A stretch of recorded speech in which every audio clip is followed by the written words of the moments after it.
Bien, chers amis de Café Évangile, voyant cela, les disciples Jacques et Jean dirent: Seigneur, veux-tu que nous ordonnions qu'un feu tombe du ciel et les détruise? Mais Jésus, se retournant, les réprimanda, puis ils partirent pour un autre village. Et chers amis, nous célébrons ce jour la mémoire de Sainte Thérèse de l'Enfant Jésus, vierge, patronne des missions.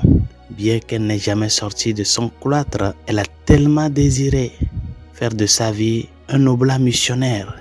Elle a dédié sa vie à prier pour la mission. L'évangile de ce jour nous parle de cette scène que le Seigneur et ses disciples ont vécue lors de cette riposte des Samaritains à laisser le Christ passer par leur village. Les apôtres, voyant cela, spécialement Jacques et Jean, voulaient répondre par la vengeance. Et le Seigneur a répondu par la miséricorde et l'amour. C'est ce que nous appelons dans la spiritualité de Sainte Thérèse de l'Enfant Jésus, la petite voix, la voix de l'enfance spirituelle. Ce chemin, cette manière de vivre notre communion avec Dieu dans la sincérité, la simplicité et l'honnêteté. Laissez les enfants venir à moi, car le royaume des cieux est à eux. Le Seigneur, dans l'évangile de ce jour, nous montre que le chemin de la vie chrétienne est un chemin qui serait beaucoup de fois émaillé d'obstacles. Il y aura plein de personnes qui, au long de ta vie, vont vouloir mettre des bâtons dans tes roues, te faire tomber, ne pas parvenir à accomplir ce dont le Seigneur veut de toi. Parce que telle est grande cette mission, et telle est fructueuse cette mission que les riposteurs ne veulent pas que cela s'accomplisse. Et toi aussi, dans ta vie comme chrétien, chrétienne, tu auras rencontré ces moments de difficulté, ces moments où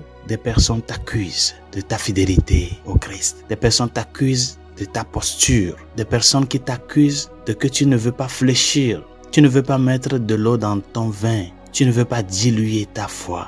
Et cela, des fois, te complique la vie. Mais la réponse, chers amis, c'est d'aller par cette petite voie. Cette voie de l'enfance. C'est-à-dire, vous connaissez ce que fait un enfant quand il se bagarre avec son compagnon. En un clin d'œil de cette mésentente, l'enfant oublie immédiatement ce qui s'est passé entre lui et son prochain et l'embrasse. C'est ça la spiritualité infantile. Ne pas garder rancune. Ne pas rendre le mal par le mal. Apprenons à ce que le pardon et la miséricorde nous amènent à grandir dans la vie spirituelle, à grandir dans cette intériorité de vie, à nous purifier nous-mêmes afin de pouvoir nous élever vers le Seigneur. Parce que si nous sommes trop lourds en nous, si nous gardons tant de rancune, de haine, de soif de vengeance en nous, nous serons très lourds et cela nous fatigue. Apprenons à aller léger en nous remplissant de ce sens de pardon, de ce sens de miséricorde, de ce sens d'amour reçu et donné, comme Sainte Thérèse de l'Enfant Jésus nous l'enseigne avec cette image